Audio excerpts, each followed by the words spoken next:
Good morning, my lovelies. Welcome to a very overcast, very dull, very dreary, slightly warm Sunday morning. I hope you're all well.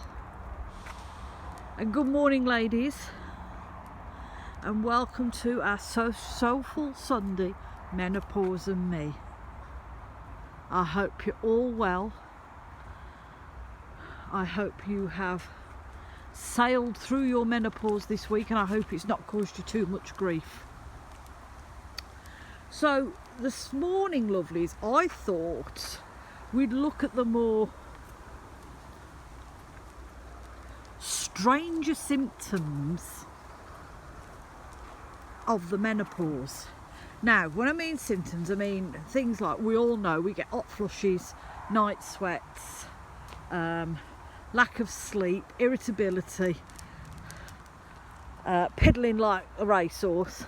But there are some quite weird side effects that ladies get that are not always mentioned, and some of these that I've had gone through and didn't realise it was a menopause thing until months after, while I've been mooching on the internet.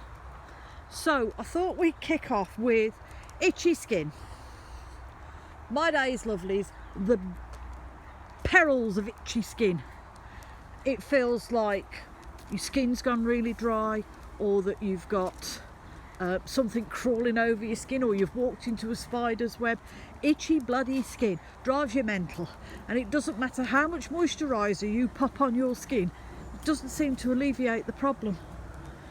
So if you've got severe itchy skin for no reason, you'll know why. Here's a weird one: burning tongue syndrome. Yes, now I had to look this up because I'd not heard of this. This is a side effect of the menopause where your tongue and the roof of your mouth feel like they're on fire. It's like you've eaten an extremely hot curry, but like with a curry, after an hour or two, the sensation seems to die off. This doesn't, and it doesn't matter what you try, it just doesn't seem to want to go. I think it'd be one of those, if it continuously persists, you would need to seek medical help for that. Maybe the doctor could give you something for that kind of symptom. Feeling dizzy. Now, when I had COVID a couple of years ago, it left me with excuse me, it left me with vertigo, and I had vertigo for a few weeks. It was the most horriblest sensation I'd ever had. This feeling dizzy with the menopause is a bit like vertigo, and it feels like you're on a boat that's bobbing about. Yes, it might only last a few days, a few weeks, maybe a couple of months, and it will subside. Sometimes it can last a lot longer, and if it's really impeding your health and well-being, again, I would suggest going to see a doctor. Itchy ears. Oh God, now this one I can relate to. Now, itchy ears. When my mum passed away, me and my sister had spent months looking after my mum because she was really poorly. When she passed away, I developed itchy ears, and what I could only describe as severe hay fever symptoms. But these symptoms were going on into the winter, and at one point we did think, because we'd not long had Lou, at one point we did think I was allergic to the dog. And this itchy ear, both ears, they'd wake me up at night, they'd constantly be itching, and I'd be scratching, and I will admit, yes, I did cause my ears to be really sore and bleed at some points, because it just drove me nuts. And I went to doctors with this, and nobody could find out what was causing it, because there was no obstructions. I had no fungus infection, and it drove me mad. And it was the same with these allergies. I had allergy testing, and I wasn't allergic to Lou, but they couldn't I was allergic to many other things, but they couldn't find out what caused it. I later found out about, when did this start? 7 years ago. I later found out about a month or two ago that itchy ears is a perimenopause symptom. So I've been struggling for a long time with fecking itchy ears. Nobody knew what the cause was, and I was going through the perimenopause. Tell me about it. And again, increase or new allergies. That was the other thing as well. With the start of the perimenopause, I've obviously when I went, that's a crow, frot me to death then. Obviously when I went for tests and stuff, they found out I was allergic to lots of things like tree pollen and grass pollen and air pollution and dust and you name it, I was allergic to it. But I did say to the consultant at the time, I have never been allergic to anything in my life other than nickel. Can't wear nickel. But he said, well, you know, it could have been because you've lost your mum and it was a bit of a shock to the system. It could have been the stress that caused it. But again, that was the start of the perimenopause. Strange smells and tastes. I thought this was me. I thought, oh God, here we go. I was convinced that the ham was off, even though it was well in date. I was smelling things that other people couldn't smell. I would say to people, just try that for me, see if it's off. They're not trying that, but no. They say, no, it's fine, it's me. It's because your body's going through such a change that things like smells and taste seem to take a bit of a turn, and you end up smelling things that aren't there, or you're convinced that certain foods are off, or if you try something it doesn't taste the same like it used to, or you think it's off. No, it's not. It's you.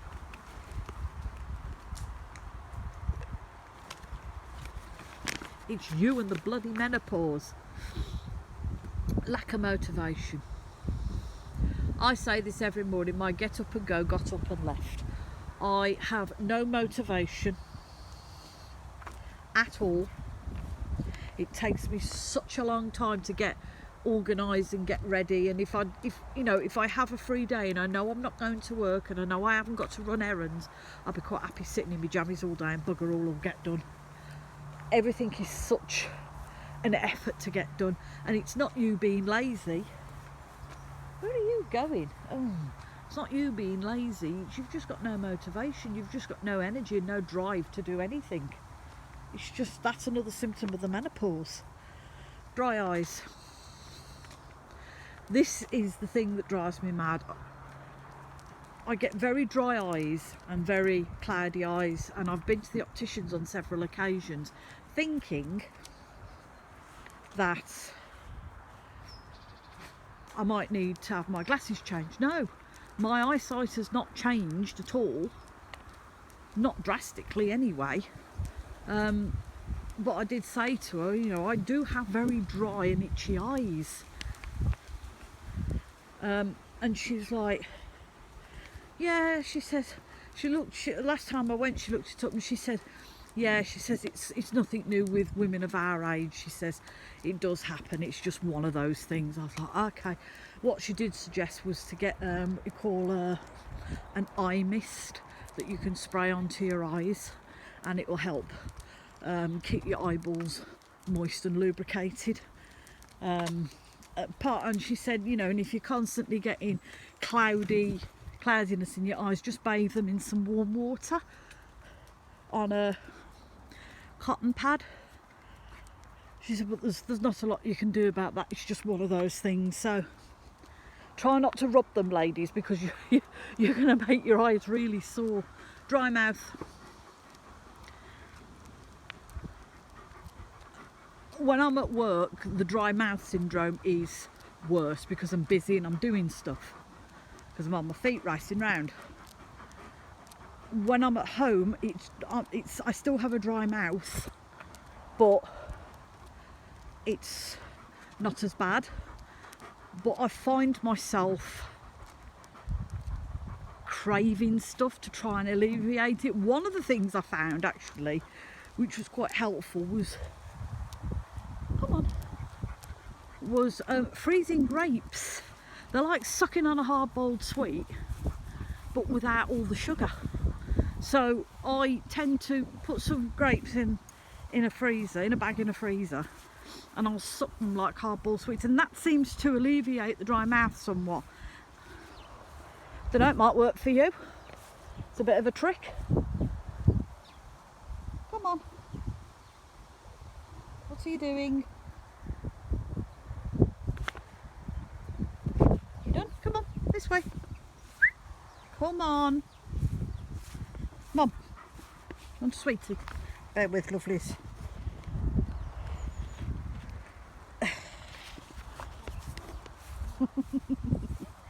No, it's not your ball either. Come on. Oh, God.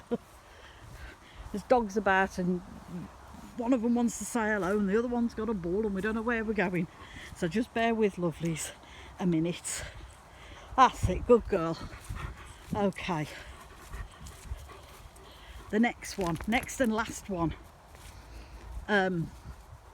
Strange pains. Lou, come on. Now, we all know we get pains as we get older. It's just one of them things. We all have it. But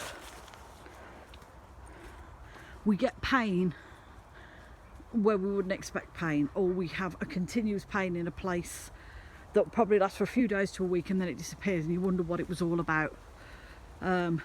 Stabbing pains in your chest, your joints might hurt for a few days to a week, an odd pain here and an odd pain there. It's probably down to the menopause, lovelies. If you haven't banged yourself or broken anything or had a fall, then it is probably down to the menopause, and it is something that we need to just live with. As long as it's not causing you any distress or any major discomfort, then we have to learn to live with it, I'm afraid. That's just some of them that I've managed to pull off the internet. What I'll do is in a couple of weeks' time I will go through it again and have a look and see if I can find any more weird and wonderful side effects to the menopause. So ladies, don't worry, you're not losing your mind. There's nothing bad happening to you. All this is just either perimenopause, menopause or postmenopause. And like I say, there's not an awful lot doctors can do about it, but unless it's causing you distress, discomfort or impeding your day-to-day living, go and see a doctor. But other than that, you're just going to have to ride it out and learn to live with it. It's, yes, harsh, I know, but it's always a joy to wake up and think, what new symptom am I having today? So ladies, I hope you all have a wonderful Sunday, and I hope the coming week brings you joy and not so much grief or anxiety from your menopause journey. Please look after yourselves, lovelies. It's really important. We have to take care of ourselves. If you're struggling, lovelies, please reach out, because there's always somebody there that will help you. Ladies, take care of one another. We're one big sisterhood, lovelies, and we're all in the same boat. We're all going through the same thing. And remember, if nothing else in this world, please be kind, because you don't know what that other person's going through that stood next to you. And from me and a woo, who very luckily doesn't have to go through the menopause, we are sending you all much love and many blessings.